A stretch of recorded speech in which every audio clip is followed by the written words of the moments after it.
Munambam judicial commission പ്രവർത്തനത്തിനായി ചെലവഴിച്ച തുകയിൽ വ്യക്തതയില്ല.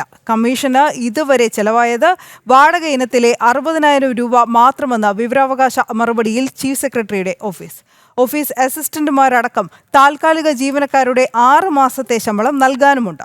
മുനമ്പത്തെ വഖഫ് അധിനിവേശ വിഷയത്തിൽ പ്രതിഷേധം ശക്തമായപ്പോൾ മുഖം രക്ഷിക്കാനായിരുന്നു സർക്കാർ ജുഡീഷ്യൽ കമ്മീഷനെ നിയോഗിച്ചത്.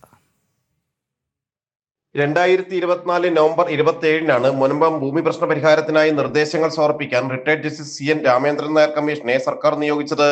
ഡിസംബർ 1 മുതൽ മെയ് 30 വരെയായിരുന്നു കമ്മീഷൻ പ്രവർത്തിച്ചത്. ഡെപ്യൂട്ടേഷനിലെത്തിയ കമ്മീഷൻ സെക്രട്ടറിയും ഓഫീസ് അസിസ്റ്റന്റുമാരും അടക്കം 5 ജീവനക്കാരായിരുന്നു കമ്മീഷനിലുണ്ടായിരുന്നത്. ശമ്പളമോ ആനുകൂല്യങ്ങളോ വേണ്ടെന്ന് കമ്മീഷൻ ചെയർമാൻ വ്യക്തമാക്കിയിരുന്നു. മുനമ്പം ജുഡീഷ്യൽ കമ്മീഷൻ പ്രവർത്തിച്ചതിന് ഇതുവരെ 60,000 രൂപ മാത്രമാണ് ചെലവായതെന്നാണ് അഭിഭാഷകനായ കുളത്തൂർ ജയ്സിംഗിന് ചീഫ് സെക്രട്ടറി ഓഫീസ് നൽകിയ വിവരാവകാശ മറുപടിയിലുള്ളത്. ഓഫീസ് വാടക ഇനത്തിൽ ചെലവായത് 60,000 രൂപയാണ്.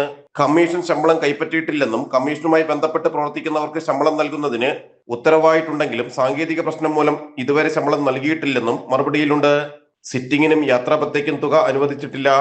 5 ജീവനക്കാരുടെ 6 മാസത്തെ ശമ്പളം, സിറ്റിംഗ്, യാത്രാപത്ത അലവൻസുകൾ ചേരുമ്പോൾ വലിയൊരു തുക അനുവദിക്കേണ്ടി വരും. എത്ര തുക ചെലവ് വരുമെന്നതിൽ ഇപ്പോഴും വ്യക്തതയില്ല. 3 മാസത്തേക്ക് നിയോഗിച്ച കമ്മീഷന്റെ കാലാവധി പിന്നീട് നീട്ടുകയായിരുന്നു. മുനമ്പം കമ്മീഷൻ റിപ്പോർട്ട് സർക്കാരിന് സമർപ്പിച്ചിരുന്നു.